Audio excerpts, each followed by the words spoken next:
Oi, pessoal, graça e paz. Estamos aqui para nossa aula do CETEB, que não foi domingo, em decorrência do Dia das Mães. E aí eu informei a vocês que eu estaria passando a aula por vídeo para que a gente não atrasasse os nossos assuntos, tá bom? Então essa semana vai ser um pouquinho diferente. Então espero que vocês gostem da aula de hoje. Vai ser apenas a continuação e a finalização de uma parte do primeiro livro do CETEB que nós estamos estudando, tá? Então nós estudamos primeiro sobre a Bíblia nesse primeiro livro, só relembrando para vocês. E o segundo assunto que nós estamos é sobre a criação. Então, a aula passada nós estudamos sobre a criação do homem e a criação da mulher, como Deus formou, da importância que Deus deu a esse momento da criação. E hoje nós vamos tratar sobre a queda, tá? Então, eu gostaria de dar uma ênfase maior a essa aula de hoje, porque a gente sabe, como eu disse a vocês desde a primeira aula, que essa parte de Gênesis, né, a história de Gênesis em si, ela deve ser vista como um ato histórico que realmente aconteceu, porque se não acreditarmos que isso tudo que está relatado em Gênesis, que Moisés relatou em Gênesis, aconteceu, o restante do Novo Testamento, do Velho Testamento e o Novo Testamento não vale praticamente de nada, né? Não tem como ter fé, não tem como acreditar no Novo Testamento, na vinda de Jesus, sem esses acontecimentos aqui de Gênesis. E principalmente sem acreditarmos no acontecimento que eu irei narrar hoje, que é justamente a queda do homem, tá certo? Então, eu gostaria de uma atenção maior a essa aula de hoje, porque o decorrer do nosso entendimento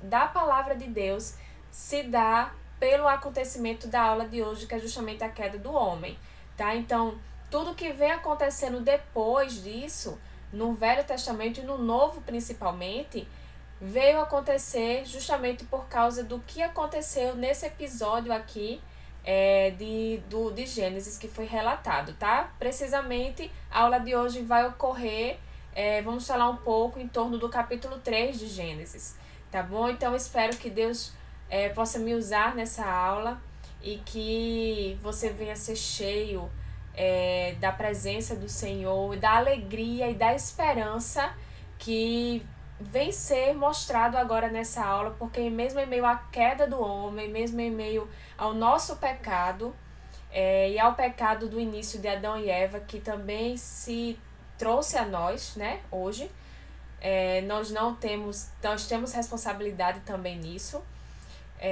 mas temos a esperança também, a esperança que foi Jesus, né? Então é um motivo de alegria também poder dar essa aula, poder relembrar tudo isso, porque traz significado à nossa vida cristã. Tudo que a gente vai falar hoje aqui, tá certo? Então, desde já, basta lembrar um pouquinho aí para vocês da aula passada, para que a gente possa iniciar o assunto que iremos tratar hoje. Na aula passada, o homem e a mulher foram criados à imagem e semelhança de Deus, assim como toda a sua criação. Foi muito bela, foi perfeita, né? E o homem, ele vivia de acordo com a vontade de Deus. Então, o homem se relacionava com Deus. Tudo que Deus criou foi bom, foi perfeito. Vale salientar também e lembrar que tudo que o homem tinha noção de bem e mal, isso vinha de Deus. Então, a partir do momento que Deus chegou e disse assim: você poderá comer de toda a árvore do jardim, menos da árvore do conhecimento do bem e do mal. O que era o bom, o bem para o homem naquele momento? Era obedecer a Deus, não comer da árvore. E o que era o mal para o homem era desobedecer. Então, a noção do homem sobre bem e mal naquele momento era o que Deus dizia que era bom e o que era mal. Ele não tinha noção de si próprio do que era bom e mal. O que ele sabia era que vinha de Deus. Eu falei sobre isso na aula passada e é bom relembrarmos isso, porque a gente vai perceber que isso foi manchado a partir do momento do pecado, tá certo? Isso foi aí uma portinha que se abriu para que o pecado entrasse. Então, deixa isso guardado aí, porque lá na frente a gente vai ver que isso muda um pouquinho. Então, a noção de bem e mal vinha do que Deus falava que era bom. Então, se Deus falava que algo era bom, automaticamente desobedecer ou fazer contrário àquilo era o mal, tá certo? Aí eles viviam bem, governados por Deus. E aí a gente vai entender como entrou, como é que veio essa questão de Eva, no caso que foi ela, que no caso era a mulher, ela ainda não tinha o nome de Eva. Como é que iniciou essa questão dela pecar? Tudo iniciou com Eva, né? Com a mulher, como a gente sabe na história. A serpente, vamos falar sobre a serpente. Não se sabe, a Bíblia não é clara quando diz a questão de, de como essas forças malignas, né, como o espírito maligno poderia estar naquele momento ali da criação, ou naquele momento, ou no momento que Deus ordena a Adão e Eva não comerem da árvore. Entende-se que ele estava naquele momento, né? Porque ele sabia que Adão e Eva não poderiam comer da árvore do conhecimento do bem e do mal. Isto é, desde quando essas forças, esses espíritos malignos existem? A Bíblia não é clara com relação a isso, então nós não podemos afirmar nada, tá? Subtende-se que lembra que eu falei sobre os anjos naquela aula passada, e subtende-se que quando Deus expulsou, né, Satanás, o anjo caído, subtende-se que foi justamente antes desses acontecimentos todos. Mas eu não posso afirmar isso, porque a própria Bíblia ela não é clara sobre isso. Mas nós podemos afirmar, sim, que foi uma força, foi um espírito maligno que se apossou da serpente. Vale salientar que a serpente também, ela não se rastejava ainda, né? Era um animal selvagem, mas não se rastejava. A questão dela se rastejar pelo chão, por resto da vida, isso veio após o pecado, isso veio como uma sentença, tá bom? Então era um animal que não se rastejava pelo chão. Vivia um animal selvagem, é o que a Bíblia é clara, tá certo? E vale salientar e acreditar que foi um espírito maligno que se apossou, né, da serpente ali no momento para falar com Eva. E isso é claro lá em João 8,44. Se você tiver com a sua Bíblia aí, abra comigo. Por isso que eu digo que o Velho Testamento está totalmente ligado ao Novo, porque o cumprimento do Novo Testamento ele vem de acordo com o que aconteceu no Velho Testamento. Então, nesse versículo agora de João 8,44, a gente vai ver o próprio Deus afirmando que Satanás ele existia justamente desde o princípio e que foi justamente ele que levou a mulher e Adão a pecar contra Deus, e justamente aconteceu o que acontece hoje, o que aconteceu que a gente vai ver mais na frente na aula, tá certo? E o próprio Jesus, no Novo Testamento, afirma isso. Então, se eu não acreditar que essa parte de Gênesis é verídica, como eu vou acreditar que Jesus realmente veio nos libertar do pecado? Né? Então, lá em João 8,44 diz o seguinte: vós sois do diabo, que é vosso pai, e quereis satisfazer-lhes os desejos. Ele foi homicida desde o princípio e jamais se firmou na verdade, porque nele não há verdade. Então aqui Jesus afirma que o diabo, ele era mentiroso desde o princípio. Quando ele fala desde o princípio, ele está falando justamente desse episódio com Adão e Eva ali no jardim, no Éden, tá certo? Então, falando sobre essa questão da serpente, o espírito maligno se apossou da serpente, tá? O diabo, ele já agia. Isto é, como você pode explicar isso, desde quando, como ele podia estar no Éden? A Bíblia não é clara sobre isso, tá certo? Mas o que a gente sabe é que o diabo se apossou da serpente para tentar Eva naquele momento, tá certo? Isto aí, como começou essa questão da tentação? A primeira coisa que o diabo coloca na cabeça de Eva, que a serpente coloca na cabeça de Eva, é questionar a ordenança de Deus. Se a gente for chegar no versículo 4 e 5 do capítulo 3 de Gênesis, a gente vai ver isso muito claro. O inimigo, de uma forma direta, ele chama Deus de egoísta. Ele fala que Deus foi egoísta em não querer que o homem e a mulher tenham conhecimento do bem e do mal, automaticamente não querendo que eles fossem iguais a Deus. Então, o diabo, ele parte para cima, vamos dizer assim, da autoridade de Deus. Então ele vai com toda a força contra a criação de Deus, contra o próprio Deus e contra a sua autoridade, tá? Então ele já pega aí nesse gancho, ele vai questionar a mulher sobre a ordenança de Deus. E a gente vai ler lá no versículo 4 e 5 de Gênesis, do capítulo 3, que diz o seguinte: Então a serpente disse à mulher: É certo que não morrereis, porque Deus sabe que no dia em que dela comerdes, se abrirão os olhos, e como Deus sereis conhecedores do bem e do mal. Então o diabo vai, planta essa semente de questionamento a respeito da autoridade de Deus no coração de Eva, né? E justamente o que é que acontece no coração de Eva? Aquele desejo de se igualar a Deus. Então o homem ele passa a querer se tornar, ficar na posição de criador e não de criatura. A partir do momento que Eva decide comer daquele fruto, e ser conhecedora, ela decide se tornar igual a Deus, querer ser igual a Deus, e decide ter conhecimento e ter entendimento por si própria. Porque lembra que eu falei no início da aula agora que o que o homem tinha conhecimento de bem e de mal era aquilo que Deus falava para ele. E ela queria a partir de agora ter o entendimento dela mesma, do que era bem e mal, ter entendimento das coisas e não apenas aquilo que Deus falava. Então, o que Deus ordenava não era o suficiente mais para Eva e para Adão a partir do momento que eles comem do fruto, tá? Ela queria ter o seu próprio entendimento e suprir a sua própria necessidade, ter as suas próprias vontades, tá bom? Então, o diabo plantou isso no coração de Eva, esse questionamento a respeito de Deus, diretamente disse que Deus era egoísta, né, em querer ter apenas o conhecimento para si do bem e do mal. E aí, através desse desejo de querer ser como Deus, de conhecer como Deus, de ter o seu próprio entendimento das coisas, Eva cai na cilada da serpente e justamente come do fruto, desobedecendo a ordenança de Deus, se tornando se levando à posição de criador, de decidir o que fazer e saindo da sua posição de criatura, tá certo? O homem peca a partir do momento que ele tenta ser independente, a partir do momento que o seu orgulho leva ele a se rebelar contra a vontade de Deus.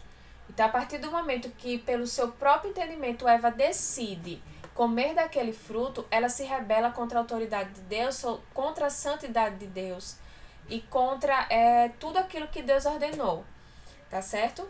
E aí, esse pecado de Eva e Adão trouxe efeitos imediatos.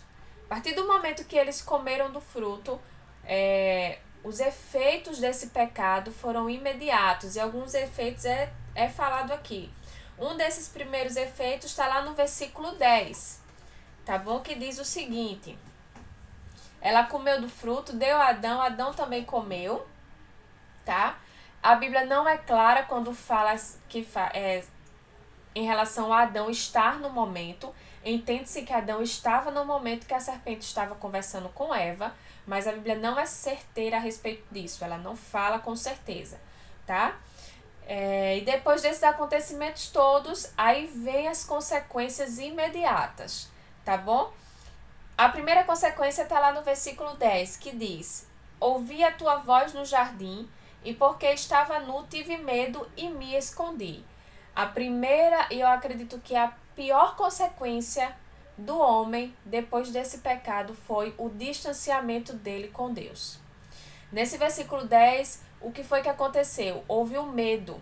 A gente tem que lembrar que o homem ele não tinha medo de Deus.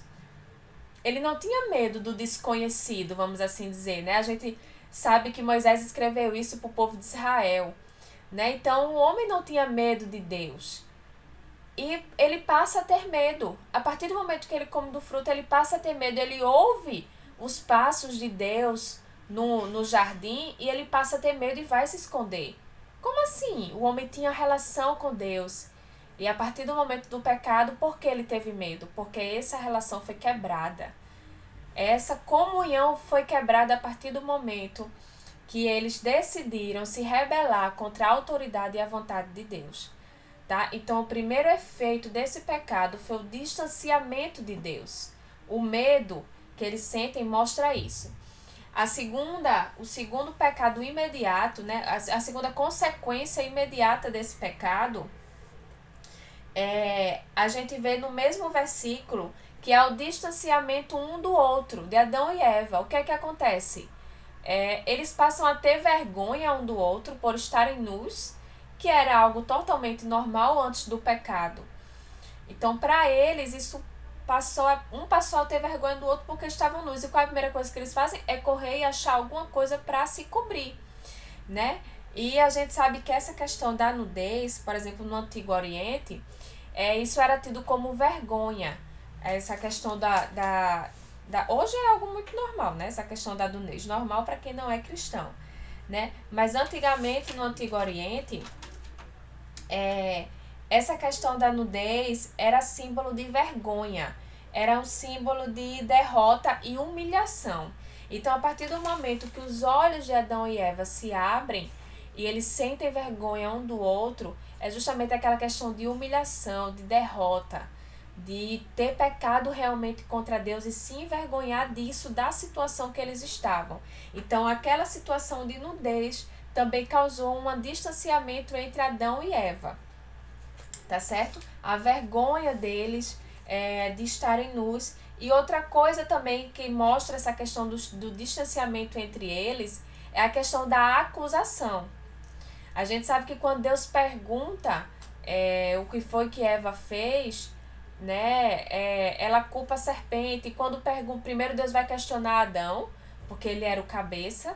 Então, quando Deus vai perguntar a Adão, a primeira coisa que ele faz é o quê? Culpar a mulher. E ainda mesmo assim, culpa a Deus também, a mulher que tu me destes. Né? Então, Adão, além de culpar Deus, mostra o distanciamento já dele com Deus, ele culpa a mulher. Então, aí a gente já tem dois problemas imediatos que o pecado trouxe. O distanciamento de Deus, com Deus, e o segundo, o distanciamento entre eles, entre Adão e Eva, que já ocorreu de imediato a partir do momento do pecado, tá certo? E aí, a gente tem que lembrar e ter em mente que o pecado atingiu o homem por completo. Não foi só uma parte, atingiu o homem por completo. Então, automaticamente, a salvação do homem tinha que ser por completo. E a sua questão intelectual, de decisão, estava totalmente afetada. Então, o homem que era puro, que era santo, vamos assim dizer, que dependia de Deus para tudo, para ter conhecimento do bem, para ter noção do que era bom, do que era ruim, foi tudo manchado, né? Aquela criação que Deus olhou e viu que era bom, foi manchado. Tudo foi manchado por completo, tá certo? O pecado manchou por completo a decisão do homem. Eu vou falar mais sobre isso lá na frente, tá? Mas falando sobre as consequências que o pecado trouxe, engraçado que Deus, mesmo ele trazendo justiça sobre a sua criação por causa do pecado, ele também age com graça. Deus também age com graça. Então é um motivo de louvarmos a Deus, porque mesmo em meio a Deus colocando o castigo merecido pelo pecado que foi cometido contra ele, ele ainda age com graça quando ele está dizendo cada sentença a cada um naquele momento. E a gente vai ver essas sentenças, e nessas sentenças a gente vai ver também a ação da graça de Deus desde o jardim. A graça de Deus caía sobre as nossas vidas desde esse episódio, desde o momento do pecado, muito antes, na verdade, né? Que a palavra de Deus diz que Jesus foi crucificado muito antes da fundação do mundo, né? Então a graça de Deus já recaía. E aqui nesse episódio de Gênesis, a gente já vê a graça de Deus sobre as nossas vidas, sobre a vida de Adão e Eva, logo após o pecado, tá certo? E a gente vai começar sobre a sentença da mulher. E qual foi a sentença da mulher? Tá lá no versículo. A sentença da mulher tá lá no versículo 16, que diz: multiplicarei sobremodo os sofrimentos da tua gravidez, em meio de dores darás à luz aos filhos, o teu desejo será para o teu marido e ele te governará. Então, a gente entende que antes dessa sentença, Eva ainda não tinha tido filhos, ela não sabia como era essa questão do parto. Então, aqui entende-se que a mulher sentiria dores no parto, mas essas dores foram multiplicadas por causa do pecado. Então, essa é a sentença, esse é o castigo. Mas onde está que eu vejo a graça de Deus aqui nesse episódio do castigo da mulher? A graça de Deus está justamente em ela ainda poder gerar, em ela ainda poder dar continuidade a outras gerações, né? E justamente da mulher viria quem feriria a cabeça da serpente, que sobre a serpente eu vou falar um pouquinho mais na frente. Então isso é um ato de graça. Quando fala que dela viria o que pisaria a cabeça da serpente, justamente já está se remetendo a Jesus, né, que nasceria de mulher. Então, a sentença da mulher, no caso o castigo, era o quê? As suas dores iriam ser multiplicadas. E o ato de graça de Deus é justamente o quê? Ela poderia continuar gerando e tendo filhos. Isso é um ato da graça do Senhor. Para o homem, qual é a sua sentença? Ele teria que trabalhar, né, do suor do seu rosto, ele teria que trabalhar, plantar, colher para poder se alimentar e sobreviver. A gente sabia que antes do pecado, o homem ele vivia livremente, né? Ele plantava e dali as plantações faziam ele sobreviver, mas a gente sabia que não era com tanto labor, com tanto sofrimento. E justamente aqui no versículo, deixa eu ver aqui no versículo 18, diz justamente que a plantação produzirá também cardos e abrolhos, que é justamente ervas daninhas, por exemplo, né? Algumas versões podem vir assim. Então, antes do pecado, não existia, a plantação era perfeita, né? O homem podia comer de qualquer fruto, o homem vivia em harmonia com a criação de Deus. E após o pecado, essa harmonia começou a ser quebrada. Então o homem teria que ralar. A gente sabe que hoje, por exemplo, uma das grandes lutas dos agricultores é justamente sobre essas ervas daninhas, né? Sobre os bichos que ficam nas plantações, que destroem as plantações, né? Então o homem teria que lutar contra isso para que não pudesse destruir a sua plantação e ele tivesse do que se alimentar. Tá? Então ele teria que ralar sua vida toda para sustentar sua família e poder se alimentar. Então, onde está a sentença? A sentença é justamente essa. Ele teria que, do suor do seu rosto, ralar muito para que pudesse se alimentar e manter sua família. E onde está a graça de Deus aí nessa sentença? É justamente o fato do homem ainda poder trabalhar para se manter. A gente vê a graça de Deus justamente aí também. Então, Deus é tão bondoso que mesmo em meio ao pecado, ele dá o castigo, mas de imediato ele também derrama da sua graça sobre as nossas vidas, tá certo? E aí dentro dessa sentença do homem e da mulher, Deus também deu a sentença a Satanás, a serpente, que justamente está no versículo 14 e 15. E justamente dentro dessa sentença da serpente vem a solução para os nossos problemas. Porque aí a gente para de estar. Acabou, o homem pecou,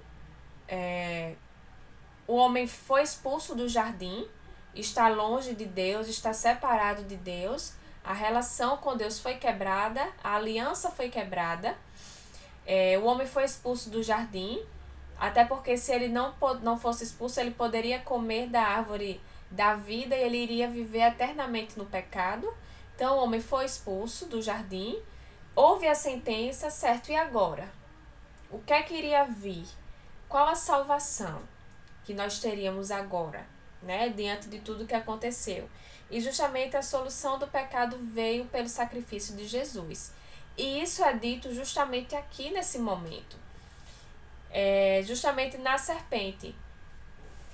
Quando Deus dá a sentença da serpente, lá no versículo 14 e 15, que diz justamente o seguinte: Então o Senhor Deus disse à serpente: Visto que isso fizeste, Maldita és entre todos os animais domésticos e és entre todos os animais selváticos. Rastejarás sobre o teu ventre e comerás pó todos os dias da tua vida.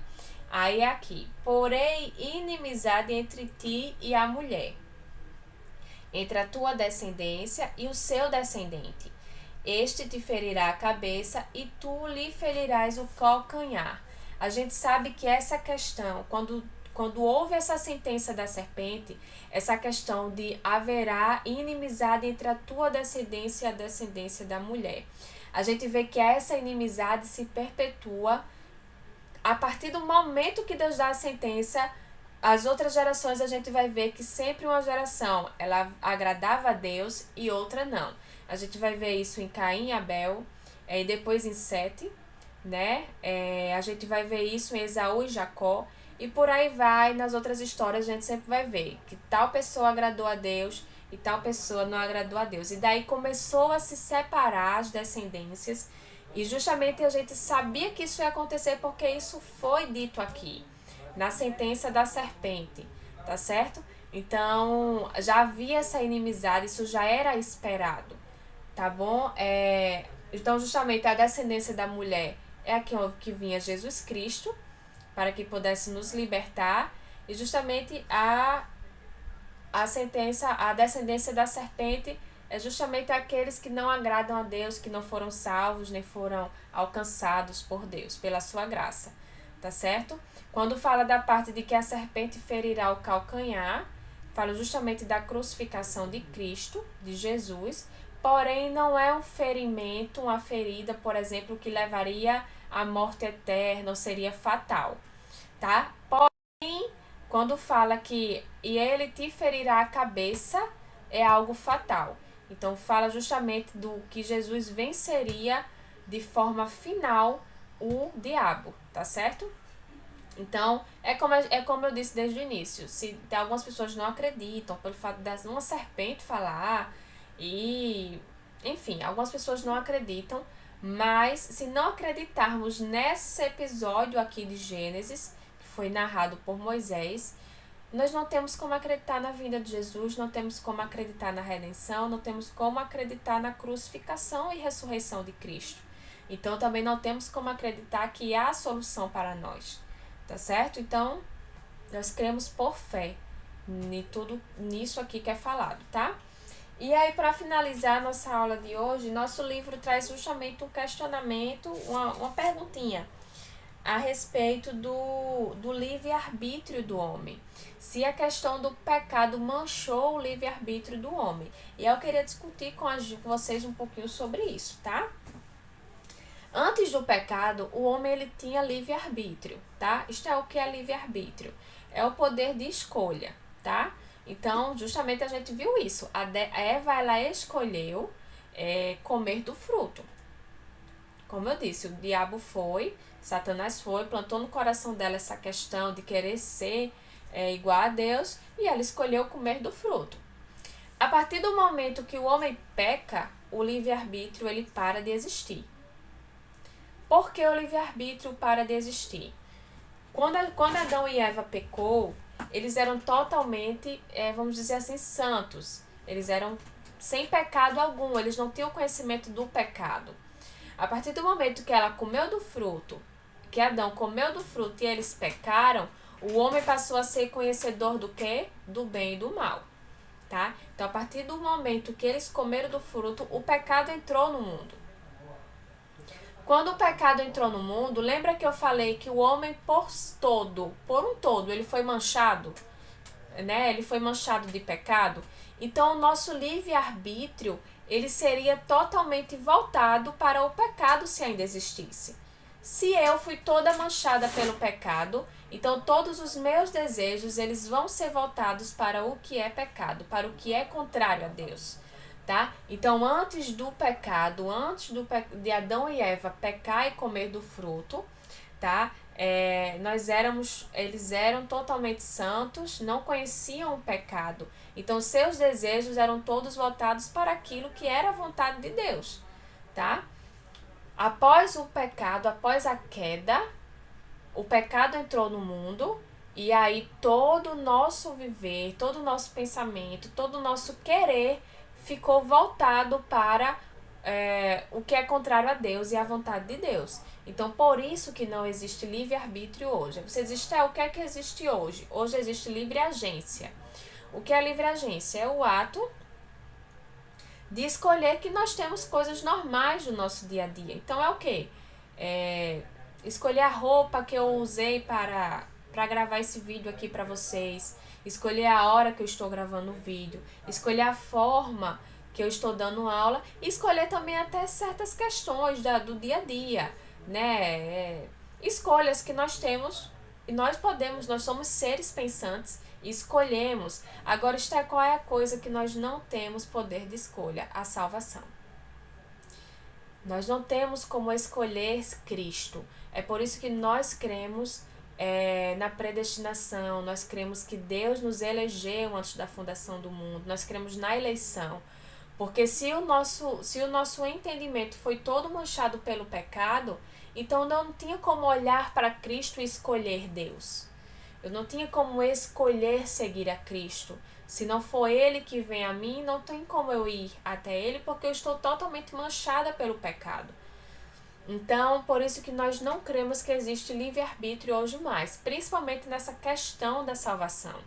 A questão da salvação é totalmente voltada para Deus, porque só o Espírito Santo transformando a nossa mente e transformando o nosso coração é que vamos ter compreensão do nosso pecado, do quanto isso afeta a Deus, e vamos nos arrependendo e vivendo numa transformação de santidade todos os dias até a vinda de Cristo, tá? Então, Estel, o que é que nós temos hoje? Livre agência. Nós temos poder de escolha com relação ao nosso dia a dia, à nossa vida, ao que eu vou fazer, se realmente eu sei que aquilo desagrada a Deus, então eu não vou fazer. Nós temos livre agência. Agora, quando falamos em questão de salvação, nós não temos poder de escolha nenhum. Tudo vem de Deus. Como diz, nós nascemos já encerrados em pecado. Né? Então, se realmente não for Cristo que olhe para nós e nos resgate dessa situação, não temos como escolher. Porque nosso pensamento foi todo voltado para o pecado a partir do momento em que Adão e Eva pecou lá no Éden. Tá certo? E, como eu disse, a nossa salvação foi justamente Jesus Cristo que morreu e ressuscitou, e temos essa certeza hoje. Tá bom? Então, só querendo esclarecer um pouco essa questão do livre-arbítrio. Né? Não existe mais, existia antes, né? Com Adão e Eva, e aí foi o que aconteceu, que fizeram, pecaram, e aí o pecado entrou no mundo e acabou-se.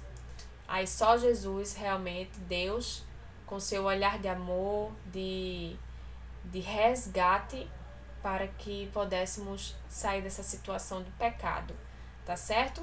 Gente, a aula de hoje foi bem rápida, espero que vocês tenham entendido, compreendido bem esse finalzinho aí dessa primeira parte, essa segunda parte do livro, tá? A partir do domingo, nós vamos já entrar na terceira e última parte desse primeiro livro, que é justamente a parte das alianças, tá?